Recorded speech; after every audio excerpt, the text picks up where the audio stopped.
Aleluia. Mês de setembro, série nova, tema novo. A gente vai continuar estudando a carta de Paulo aos Romanos. Só que a carta de Paulo, assim como todas as cartas que ele escreveu, ela carrega consigo vários temas dentro dela. Ele aborda vários temas dentro dela. Então, a primeira parte da carta, nós vimos no mês de agosto, falava sobre a boa notícia. Agora, nós vamos entrar na outra parte da carta de Paulo. Ele já vai falar sobre justificação. E hoje a gente vai tratar a primeira ministração sobre justificação, que é do que se trata a justificação. Bem, você já deve ter ouvido falar sobre justificação, e existem algumas palavras muito próximas à justificação que a gente costuma usar com muita frequência. Por exemplo, justificativa é uma palavra que a gente costuma usar sempre. Inclusive, tem muita gente que gosta de dar justificativa sobre as coisas, né? Peraí. E aí, a gente acaba dizendo que uma pessoa que vive dando justificativa, ela vive dando o quê? Desculpa para as coisas, né? Então, acaba que, mesmo a gente já tendo ouvido falar de justificação, a gente associa muito a palavra justificação à palavra justificativa. E, querendo ou não, elas têm relação. A diferença é que a palavra justificativa, ela está dentro do guarda-chuva da justificação. Mas tratar a justificação pela justificativa é reduzir demais ela. Então, a justificativa seriam as causas, seriam as explicações sobre um determinado aspecto. Mas quando você fala de justificação, essas causas, elas tomam uma dimensão jurídica que dá amparo e que traz respaldo. Então, você não está falando apenas do aspecto de justificativa, mas você está falando sobre o amparo legal quando você entra na justificação. E foi exatamente isso que o apóstolo Paulo quis falar a respeito do sacrifício de Jesus na cruz. Ele não estava falando apenas da causa sobre algo, mas ele estava falando que em Cristo Jesus, algo jurídico foi garantido para as nossas vidas. E você sabe que questão jurídica é essa? Havia uma condenação, havia uma dívida a ser paga. O sacrifício de Jesus veio cobrir essa dívida, veio pagar essa dívida. Então, uma ação jurídica precisava ser cumprida, ou seja, alguém precisava ser declarado justo. E esta declaração de justiça, a gente classifica, a gente chama de justificação. Foi aquilo que o Senhor Jesus fez.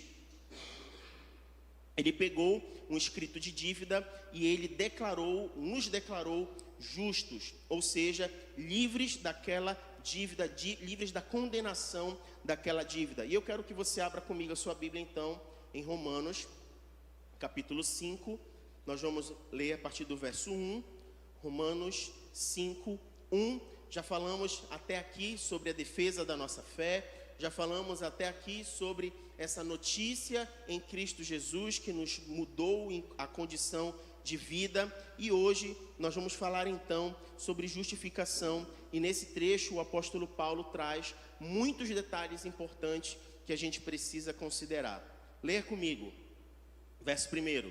Portanto, havendo sido justificados pela fé, temos paz com Deus, e por meio do nosso Senhor Jesus Cristo, por intermédio de quem obtivemos pleno acesso pela fé a esta graça, na qual agora estamos firmados e nos gloriamos na confiança plena da glória de Deus. Mas não somente isso, como também nos gloriamos nas tribulações, porque aprendemos que a tribulação produz perseverança, e a perseverança produz um caráter aprovado, e o caráter aprovado produz confiança, e a confiança não nos decepciona, porque Deus derramou o seu amor em nossos corações por meio do Espírito Santo que Ele mesmo nos outorgou. Em verdade, no devido tempo, quando ainda éramos fracos, Cristo morreu por todos os ímpios. Sabemos que é muito difícil que alguém se disponha a morrer por um justo, embora por uma pessoa que se dedique ao bem, talvez alguém tenha a coragem de dispor sua vida. Porém, verso 8, Deus comprova seu amor para conosco pelo fato de Cristo ter morrido em nosso benefício, quando ainda andávamos no pecado. Agora, como fomos justificados por seu sangue, muito mais ainda, por intermédio dele, seremos salvos da ira de Deus. Ora, se quando éramos inimigos de Deus, fomos reconciliados com ele mediante a morte do seu Filho, quanto mais no presente, havendo sido feitos amigos de Deus, seremos salvos por sua vida. E ainda mais, se nos gloriamos também em Deus, por nosso Senhor Jesus Cristo, por intermédio de quem recebemos agora completa reconciliação. Você percebe que muitas palavras foram ditas pelo apóstolo Paulo, você percebe que ele falou sobre muitas coisas, e a gente vai tentar fatiar tudo isso que ele falou para compreender o que ele quis dizer. Paulo entra nesse tema da justificação, e a justificação não significa somente o perdão e a absolvição da culpa do pecado, mas também traz dentro de si uma esperança, que é isso que ele fala na parte final, a esperança da glória de Deus.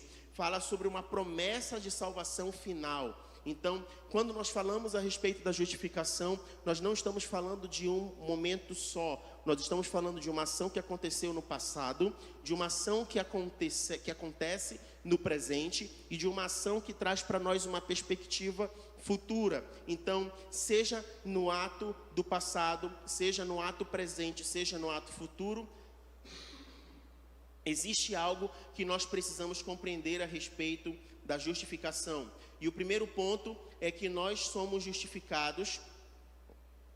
A respeito da justificação, nós temos um ato declaratório de Deus. Ele nos declarou justo. A justificação não é algo que Deus faz em nós, mas é algo que Deus fez por nós. A justificação é um ato que acontece uma única vez. Não há graus na justificação. Ela é instantânea, completa e final. Ou seja, não importa se uma pessoa é mais devota ou menos devota, se ela é uma pessoa que ora mais ou que ora menos, se ela vai mais para a igreja ou menos para a igreja, isso não traz nivelamento em relação ao ato da justificação. Por quê? Porque ele é um ato único que Deus já realizou. A partir do momento que uma pessoa entrega a sua vida para Jesus e confessa o nome de Jesus, o ato de justificação, ele é imputado sobre a vida desta pessoa. E este ato é um ato exclusivamente de Deus. Então, a partir da declaração que você fez, confessando o nome do Senhor Jesus, a sua fé declarada em Jesus e a sua vida recebendo a salvação em Jesus, há um ato de justificação. Nós somos declarados justos, remidos da pena do pecado, perdoados pelas nossas transgressões. Nós recebemos o favor de Deus. E como nós acessamos a justificação? A justificação ela é recebida pela fé. Nós não somos justificados com base na fé, mas em virtude da fé e do sacrifício de Jesus. Então, a fé é o instrumento pelo qual nós nos apropriamos do benefício da cruz. A fé é a mão estendida de um mendigo a tomar a posse de um presente que o rei lhe entrega. A fé não expia a culpa e nem remove o castigo. É apenas um instrumento de apropriação dos benefícios da redenção. É por meio da fé em Cristo Jesus. E essa fé, essa justificação por meio da fé, ela tem um único caminho, ela tem uma única direção, uma única forma de acesso. Cristo Jesus. Não tem como chegar à justificação e não tem como nós acessarmos os benefícios da justificação por outro caminho. Essa base é a cruz de Jesus. Então eu quero convidar você, na manhã desse domingo, meditando a respeito de Romanos capítulo 5, nós mergulharmos em justificação e nós percebermos 7 frutos da justificação, 7 gomos de um único fruto que a gente pode absorver sobre a nossa vida como um ato de compreender profundamente a justificação. A primeira parte está logo no verso 1 do capítulo 5, quando o apóstolo Paulo declara que nós passamos então pela fé a ter paz com Deus. O primeiro fruto que a gente pode aprender da justificação é que nós alcançamos paz com Deus. Só que essa paz com Deus não pode ser confundida com a paz de Deus. Aí você vai parar e pensar assim, qual é a diferença? Abre comigo Filipenses 4:7. Filipenses 4:7 fala sobre um tipo de paz. E esse tipo de paz de Filipenses 4:7 é o que a gente entende como paz de Deus, ou seja, a paz que Ele dá, que Ele oferece. E a paz de Deus, que ultrapassa todo o entendimento, guardará o vosso coração e os vossos pensamentos em Cristo Jesus. Esta é a paz de Deus, é a paz que Ele nos dá, é a paz que Ele move em nossos corações. Mas em Romanos capítulo 5, verso 1, fala que através da justificação, nós temos paz com Deus. Qual é a diferença então da paz de Deus com a paz com Deus? Primeiro que essa paz não trata de sentimento, mas trata de um relacionamento. Significa dizer que antes de termos paz com Deus, nós tínhamos inimizade com Deus. Nós tínhamos algo que nos separava de Deus. E era essa iniquidade, esse pecado que nos afastava de Deus, que foi retirado através do sacrifício de Jesus.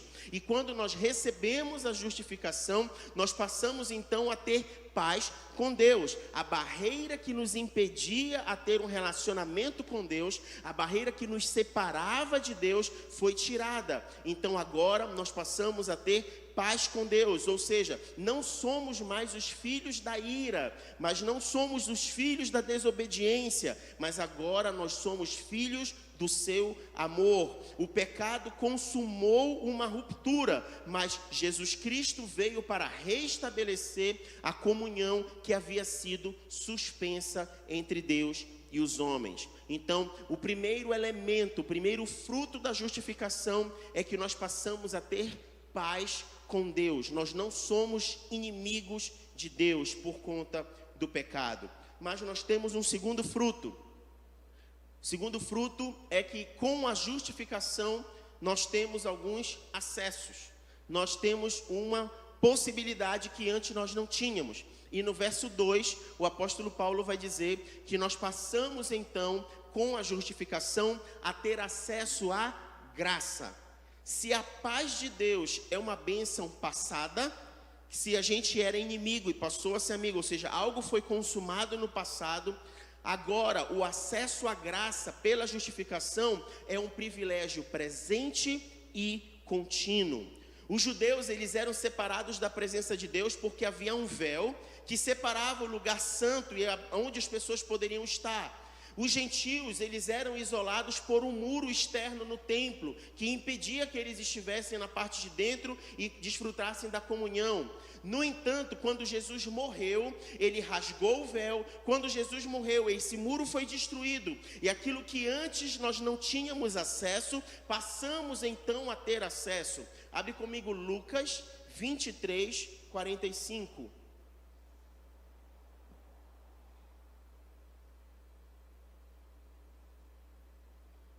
Lucas 23, 45. O sol perdera seu brilho e o véu do santuário rasgou-se ao meio, logo que Jesus morreu. Vai comigo para Efésios 2, 14. Efésios 2, 14. Diz o seguinte: porquanto Ele é a nossa paz, de ambos os povos fez um só, e derrubando o muro de separação em seu próprio corpo, desfez toda a inimizade. Então, nós experimentamos através do sacrifício de Jesus acesso a um ambiente que antes nós não tínhamos acesso. E sabe o que é interessante? A palavra grega traduzida por acesso aí nesse trecho, ele traz alguns significados muito profundos. O primeiro desses significados é que trata de alguém que foi introduzido à presença de uma realeza. Fala de alguém que não poderia estar ali, mas foi dada a ele a permissão de estar ali, de estar na presença de um rei. E essa presença nesse rei, a possibilidade de estar na presença desse rei, não foi concedida pelos seus próprios méritos. O significado dessa palavra grega é como se alguém tivesse outorgado direito a outra pessoa. Ou seja, se nós hoje temos acesso a Deus, é porque alguém nos garantiu esse acesso. E foi exatamente o que Jesus fez. Jesus nos deu o direito de acesso à sala do trono. Então, se hoje nós temos acesso a Deus, é porque o único passaporte de entrada foi dado por Cristo Jesus. E é isso que a palavra quer dizer. A palavra grega que fala sobre acesso também diz de uma aproximação de um adorador a Deus. Significa dizer que hoje, quando nós entramos na presença de Deus, ou nós estamos na presença de Deus, nós podemos compreender que temos liberdade para adorar ao Senhor livremente. Então, quando nós estamos aqui num ambiente de clamor, num ambiente de adoração, de oração, significa dizer que nós temos liberdade. Então, quando você vê um irmão, uma irmã, alguém chorando, é porque ela está se sentindo na liberdade de expressar o seu sentimento na presença de Deus. Se você vê alguém levantando as mãos, ou aplaudindo, ou dando glória a Deus, é porque ele diz assim: eu tenho liberdade, eu tenho acesso à presença daquele que é o Rei dos Reis. Eu tenho esse privilégio, eu não posso perder essa oportunidade. Se você vê alguém dobrando os seus joelhos, é porque ele entende que naquele momento é a forma dela se expressar na presença do seu rei. E isso é um privilégio. Por quê? Porque antes não se tinha essa liberdade, não se tinha esse acesso. E o terceiro significado é que este acesso, ele também garante um ambiente seguro. Olha só como uma única palavra, acesso, ela te permite compreender tudo isso. Eu não sei quantos dos irmãos já tiveram a oportunidade de viajar, mas o ambiente do aeroporto é considerado um ambiente seguro. E os aeroportos que são internacionais, eles são considerados essa ponte entre outras nações. E por ser um ambiente seguro, eles estão cheios de regras e normas para garantir a segurança de todas as pessoas que estão ali. Os próprios funcionários das empresas que tomam conta do aeroporto, eles recebem treinamentos, e a própria estrutura do aeroporto tem portões de acesso restrito, túneis para livrar pessoas numa evacuação de algo de perigo. Aqui em Belém tem isso, não sei se você sabia, tem. E a classificação do crachá te permite abrir determinadas portas e ter acesso a determinados lugares. E é engraçado porque é exatamente isso quando a gente compreende aquilo que Jesus fez e nos garantiu. Ele nos deu acesso irrestrito a ambientes que antes nós não podíamos acessar. E as pessoas podiam olhar para nós e dizer assim: quem é você na fila do pão? E aí você pode mostrar a marca de Cristo Jesus no seu coração, o sangue dele vertido na cruz, assim: eu sou filho dele. Mas como você é filho dele? Você tem toda uma história, fez isso, viveu aquilo, escolheu aquilo. Você não é filho. Pois é, mas é que ele me adotou, ele me trouxe para si, ele me atraiu com cordas de amor, ele me deu esse acesso, ele me garantiu esse direito. E nós podemos então desfrutar de um ambiente seguro, nós podemos desfrutar de uma aproximação de adoração a Deus, e nós podemos entender que é um privilégio estar no ambiente onde é a sala do trono, onde habita o Rei dos Reis e Senhor dos Senhores. Então, são essas duas primeiras sementes, a paz com Deus e essa graça que nos é concedida. Mas existe uma terceira. A terceira semente da justificação também está no verso 2 de Romanos capítulo 5 e fala sobre glória. E essa glória, ela aponta como uma expectativa de algo que está para acontecer e está por vir. Então entenda, se antes nós tínhamos inimizade com Deus, e Ele fez uma ação no passado que nos tornou justos, nos declarou justos, Uma ação no presente, onde nós temos graça, e a graça do Senhor é abundante, permanente sobre as nossas vidas. Nós temos algo que nos aponta para o futuro, que é uma expectativa de glória. Então, a paz tem a ver com o passado, a graça se relaciona com o presente, e a glória está atrelada ao futuro. Quem foi justificado não teme o futuro. A morte já não é mais algo que lhe apavora. O porvir é o anseio do seu coração, é a expectativa que nós carregamos. A palavra traduzida por gloriamos significa regozijo exultante, alegria triunfante, uma firme confiança em Deus, inspirada na certeza de que temos paz com o Senhor. Ou seja, o que pode dar errado se a morte vir nos alcançar? Nada vai poder nos abalar. Nós não tememos a morte. Por que não tememos a morte? Porque existe uma esperança, existe uma expectativa, existe uma glória que aguardamos. Quem não tem fé em Jesus, quem não tem confiança no Deus que serve, não consegue guardar no seu coração essa expectativa, porque a morte é algo que lhe traz medo, porque ela não sabe o que vai acontecer depois disso. Você vai para a história, algumas autoridades de impérios da antiguidade, eles guardavam dentro dos seus sarcófagos e dos seus ambientes, das suas câmaras funerárias, eles guardavam objetos de valor. Quando ele morria, os seus funcionários, os seus escravos eram enterrados juntos com eles, porque havia uma necessidade de garantir que essa realeza teria condições de se manter na vida após a morte, ou nesse ambiente que eles acreditavam que iriam ressurgir depois de morrer. Não é essa a garantia que temos através das Escrituras. A garantia que temos é que essa vida que é passageira, que aqui nós experimentaremos dia após dia algo chamado graça de Deus. E o fato de nós alcançarmos a graça por meio da justificação em Jesus nos aponta para uma glória que há de vir. E essa glória que há de vir é a esperança da vida eterna em Cristo Jesus. Paz, graça e glória são três elementos da justificação presentes em relação à nossa vida. Só que quando você vai para o verso 3 de Romanos capítulo 5, e você lê o verso 3 até o verso 5, a parte inicial do verso 5, o apóstolo Paulo vai falar sobre algo que não parece muito lógico. Ele vai falar sobre nos alegrarmos, mas num momento diferente, se alegrar de uma maneira diferente, se alegrar de uma forma que o nosso coração e a nossa vida não está muito habituada a se alegrar. Na verdade, é difícil para nós encontrarmos motivo de alegria nesse tipo de situação. Então eu quero ler com você o verso 3 ao verso 5. Diz o seguinte: mas não somente isso, como também nos gloriamos. Perceba que ele já estava falando de gloriar no verso anterior, a glória que é a expectativa do que há de vir.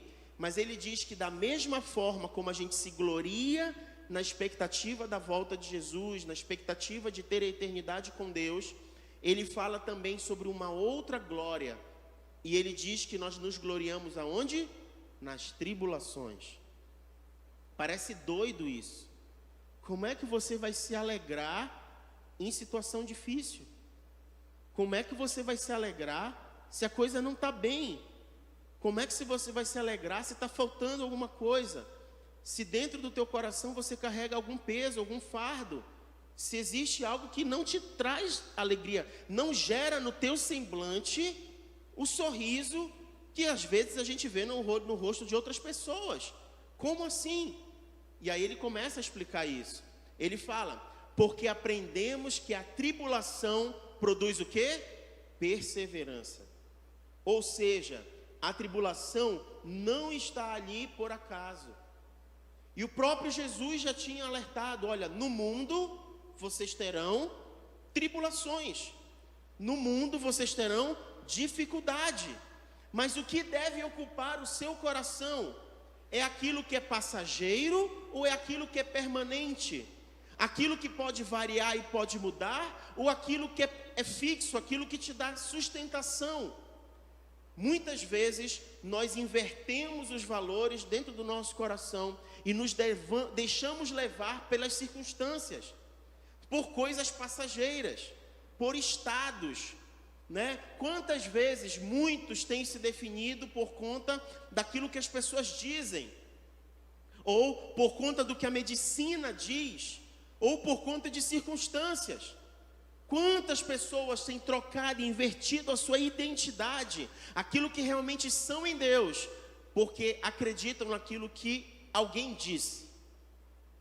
E aqui o apóstolo Paulo está dizendo, nós precisamos aprender a colocar as coisas no seu devido lugar. Nós precisamos aprender a colocar os pingos nos is. Porque Jesus disse que passaríamos por tribulação, mas ele fala sobre como nós deveremos passar por tribulação, entendendo que é algo passageiro, entendendo que isso não nos define, entendendo que isso não é o fim de todas as coisas. Mas se o nosso coração se debruça sobre isso, nós estamos gastando energia, nós estamos abalando as nossas emoções, nós estamos inclusive travando muitas vezes aquilo que poderíamos estar experimentando, pelo simples fato de estar ocupando o nosso coração com um tipo de preocupação que não deveria estar desta proporção dentro da nossa vida. E ele continua, a tribulação produz perseverança, a perseverança produz um caráter aprovado, e aí nós lidamos com muitas pessoas e a gente sempre se pergunta se essas pessoas são de confiança, né? Ou o que nós podemos esperar das pessoas. Ontem mesmo eu estava reunindo com a liderança da igreja e eu falei sobre alguns seis, letra C, né? E aí, 5, 6, como? 5 ou 6, né? Mas é C, 5C, né? E um deles era competência e o outro era caráter. E quantas vezes a gente está focado na competência das pessoas? Ah, fulano é muito inteligente, muito competente. Ele é um expert naquilo. Ele sabe fazer muito bem as coisas.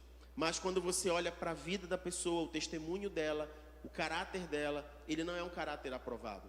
Você percebe que é uma pessoa que não mede esforços para conquistar as coisas e, se preciso for, desrespeita os outros, maltrata, mente, engana, é vaidoso, né? Então você percebe o que adianta termos muita competência e não termos caráter.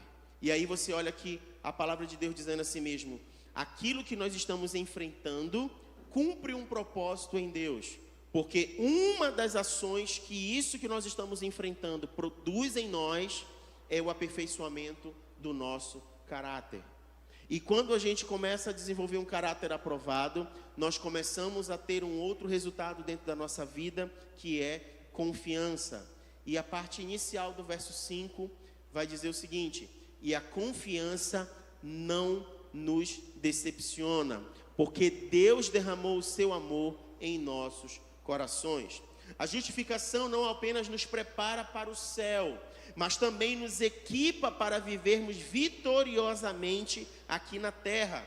Essa palavra grega que é gerada dentro de nós, que Paulo declara e que expressa o que Deus está gerando dentro de nós, essa vida vitoriosa, indica que nós nos alegramos com grande e intenso júbilo, mesmo nas tribulações. Porque aquilo que guarda o nosso coração não é o que os nossos olhos estão vendo no presente, mas é o que o nosso coração espera sobre o que há de vir.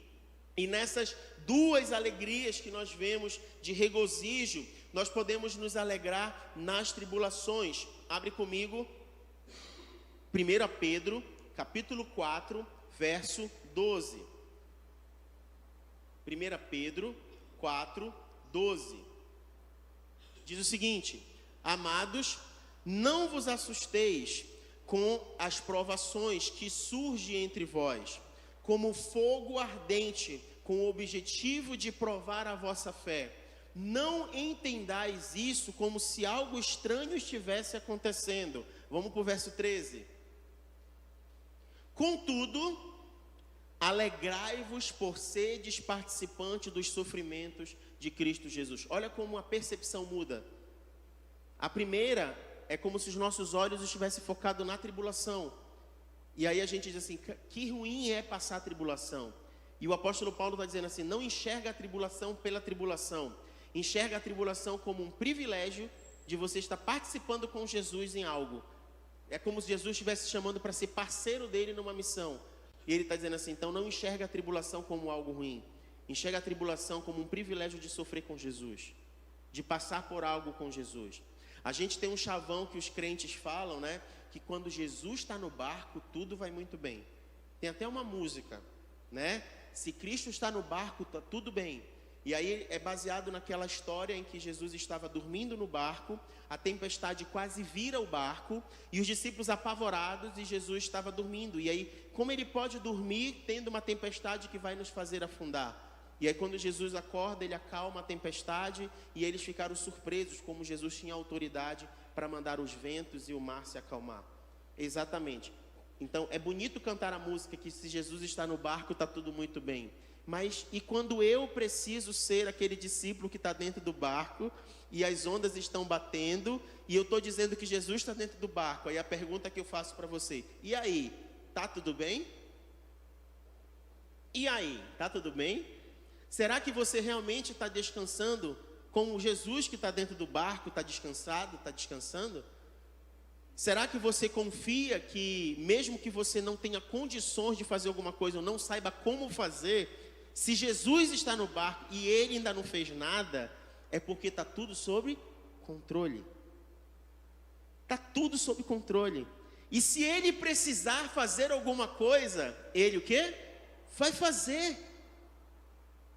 Então, se Jesus está no barco, está tudo bem. Está tudo bem. O ruim é se ele não estiver no barco. Se ele não estiver no barco, aí a gente tem que estar atento. Porque aí é perigo. Mas teve uma outra história, que Jesus não estava no barco. E veio onda. E o negócio não estava legal. Só que Jesus começou a andar sobre as águas e começou a ir em direção ao barco. Se o nosso coração estiver com essa ardente alegria, na certeza de que nós não estamos sozinhos, nós podemos experimentar algo muito poderoso. Você crê nisso? Amém? Abre comigo em Filipenses 1:29.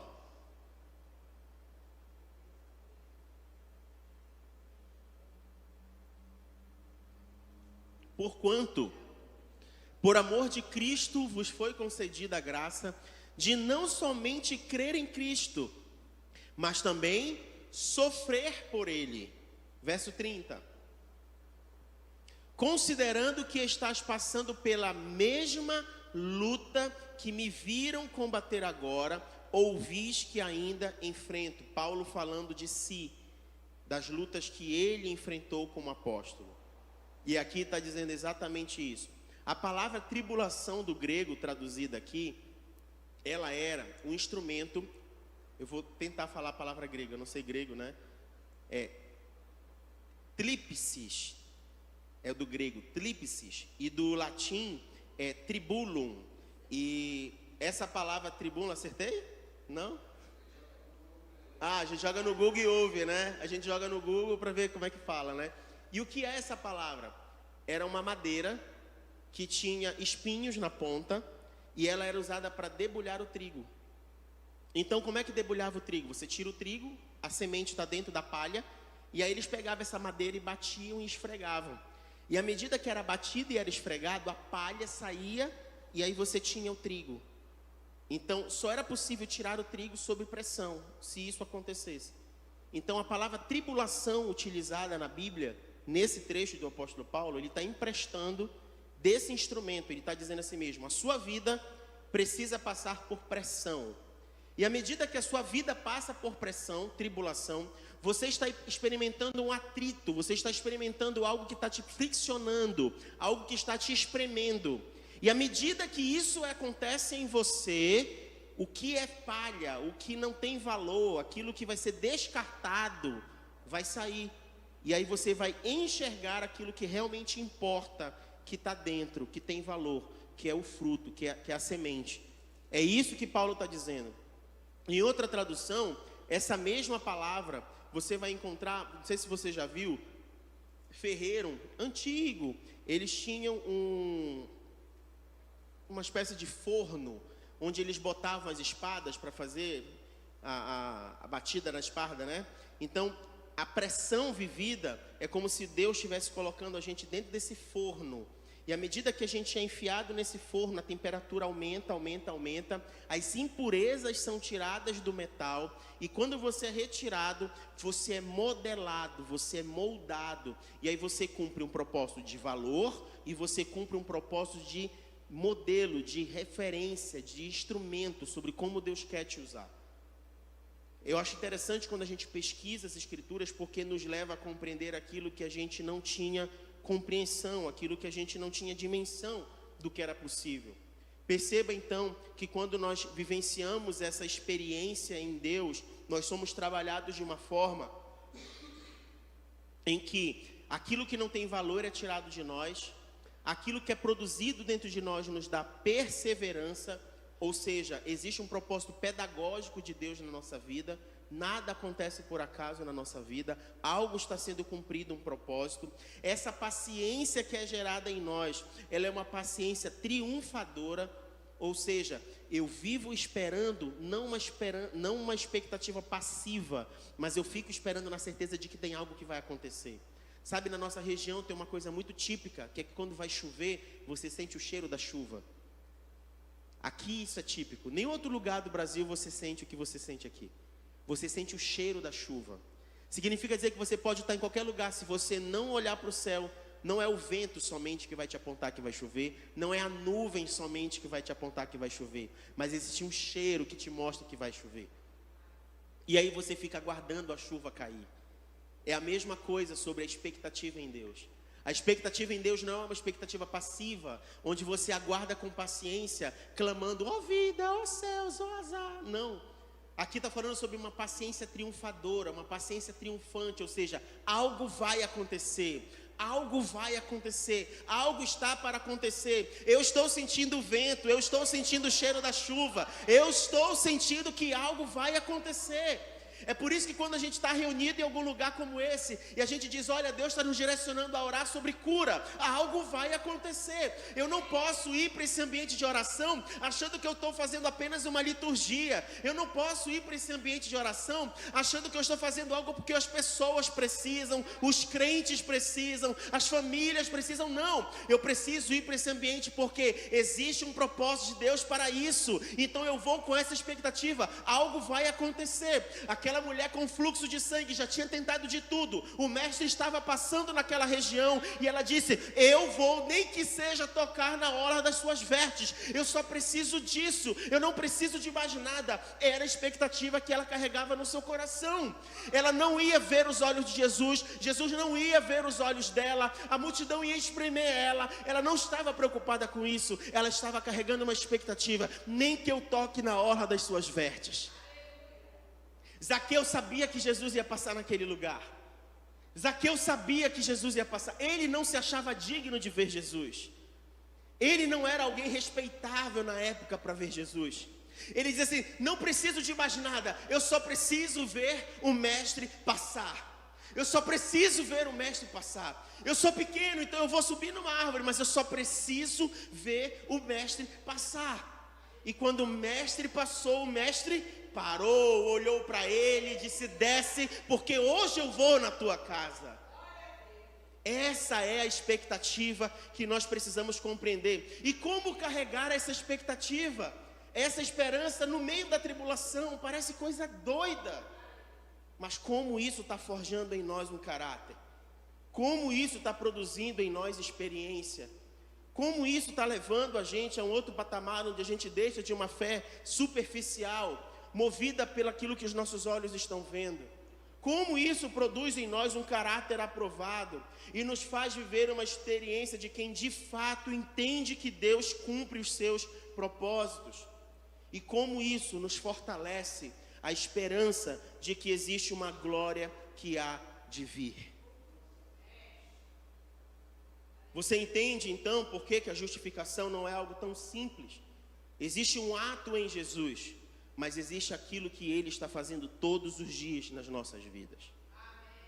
O derramar do Senhor também é um fruto do Espírito voltado à justificação. A palavra derramar traz a ideia tanto da abundância como da difusão, tanto de refrigério como de encorajamento. Olha o que a gente vê no verso 5, na parte final, até o verso 8, sobre esse derramar do Espírito do Senhor sobre nós, como uma ação da justificação.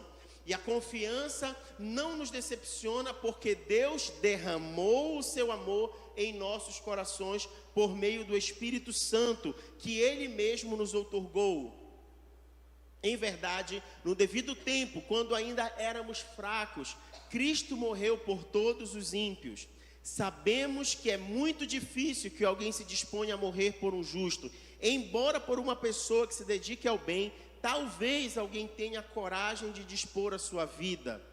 Porém, Deus comprova seu amor para conosco pelo fato de Cristo morrer em nosso benefício quando ainda andávamos no pecado. E aí você percebe que esse derramar de Deus sobre as nossas vidas mostra que Deus, ele tem um amor copioso.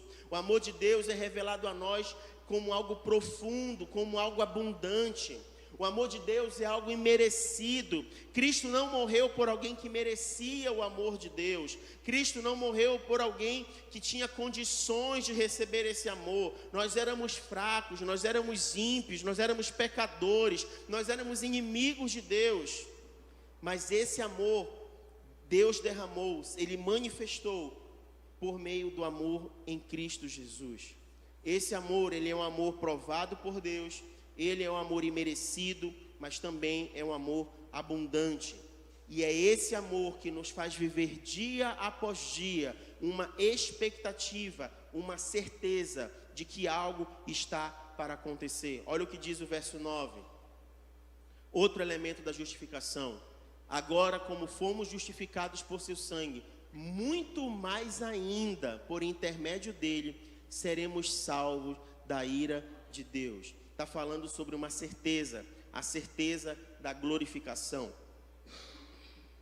Romanos 8,32 vai dizer que aquele que não poupou o seu próprio filho, antes por todos nós o entregou, porventura não nos dará graciosamente com ele todas as coisas?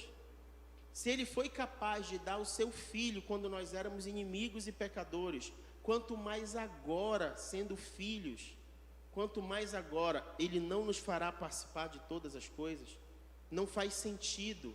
Que tipo de Deus a gente serve, que a gente compreende que Ele morreu na cruz entregando o seu Filho por amor, mas não consegue compreender que agora que nós não somos inimigos dEle, nós teremos acesso e condições de desfrutarmos coisas muito mais maiores. Como não compreender isso? Vai comigo em Romanos 8,30.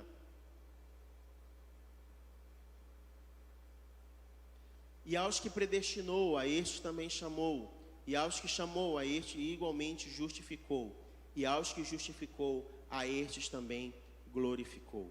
Essa é a nossa esperança, a certeza de que seremos glorificados. Um dia nós abandonaremos esse corpo e receberemos um corpo de glória, um corpo glorificado em Cristo Jesus. E o último elemento da justificação, o último gomo dessa justificação é a alegria com Deus, que está no verso 11 do capítulo 5.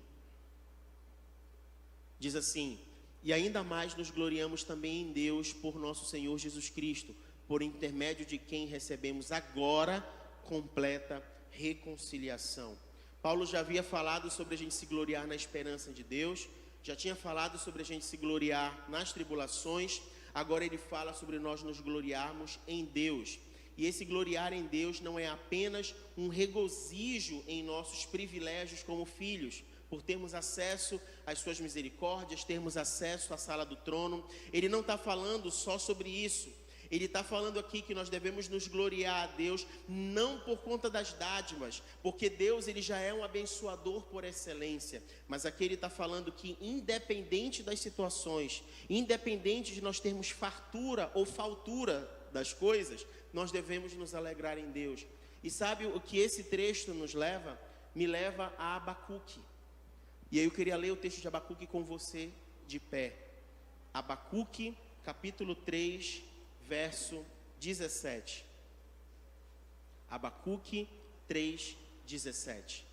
A gente vai ler o verso 17 e o verso 18, porque esse texto ele é muito forte e ele precisa nessa manhã, nós precisamos nessa manhã permitir que essa semente da palavra alcance profundamente as nossas vidas. Porque não se trata do que os nossos olhos estão vendo, se trata daquilo que Deus disse que vai fazer. Não se trata da maneira como nós estamos lidando com as coisas, se trata do que Deus disse que vai fazer. Ainda que a figueira não floresça, ainda que não haja uvas nas videiras, mesmo falhando toda a safra de olivas, e as lavouras não produzam mantimentos, as ovelhas sejam sequestradas do aprisco, e o gado morra nos currais. Ou seja, tudo dizendo o contrário, tudo, nenhuma evidência, nada. Ainda assim, eu, todavia, me alegrarei no Senhor e exaltarei no Deus da minha salvação. Que essa palavra seja a palavra que ocupe os nossos pensamentos e o nosso coração, quando nós levantarmos pela manhã e o inimigo estiver tendenciando os nossos olhos e o nosso coração a enxergar de que nada está dando certo. Quando o nosso próprio eu e o nosso próprio ímpeto for levado a achar que para que as coisas deem certo, ou para que eu me sinta abençoado por Deus, ou me sinta assistido por Deus, eu preciso que algumas coisas sejam assim. Eu preciso acordar de manhã e não sentir dor, eu preciso ir para o meu trabalho e ninguém mexer comigo, eu preciso andar na rua e os sinais irem se abrindo um ao lado do outro, eu preciso atravessar a rua e encontrar uma cédula de dinheiro no chão, eu preciso, então se as coisas começarem a ser assim, então aí sim eu terei alegria e mesmo em meio à dificuldade, o meu coração vai ficar bem. Deixa eu dizer uma coisa para você, você não encontra isso na Bíblia, a orientação bíblica não é essa, ela fala sobre outra coisa, ela fala que ainda que os nossos olhos não contemplem, ainda que o nosso coração não consiga compreender, ainda que não haja explicação, ainda que nada pareça cooperar, todavia, eu me alegrarei no Senhor e exaltarei no Deus da minha salvação. Não se trata de outra coisa a não ser descansar em Deus numa expectativa triunfante e entendendo que enquanto nós passamos por isso, algo precioso está sendo gerado dentro dos nossos corações, algo precioso está sendo gerado na nossa vida. Talvez esteja sendo quebrado a incredulidade dentro do teu coração, talvez esteja sendo quebrado a falta de esperança dentro do teu coração, talvez esteja querendo baixar um pouquinho a tua bola, talvez querendo te sacudir e te chamar a atenção daquilo que você está fazendo em Deus. Deus sonda os corações e tudo que Ele faz cumpre um propósito. Não foi à toa. Jesus não morreu na cruz à toa, não morreu na cruz simplesmente para te dar o privilégio de ir para o céu.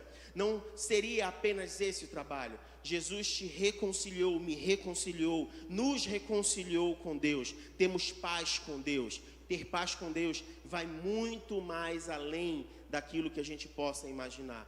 Deus está trabalhando. Deus está trabalhando.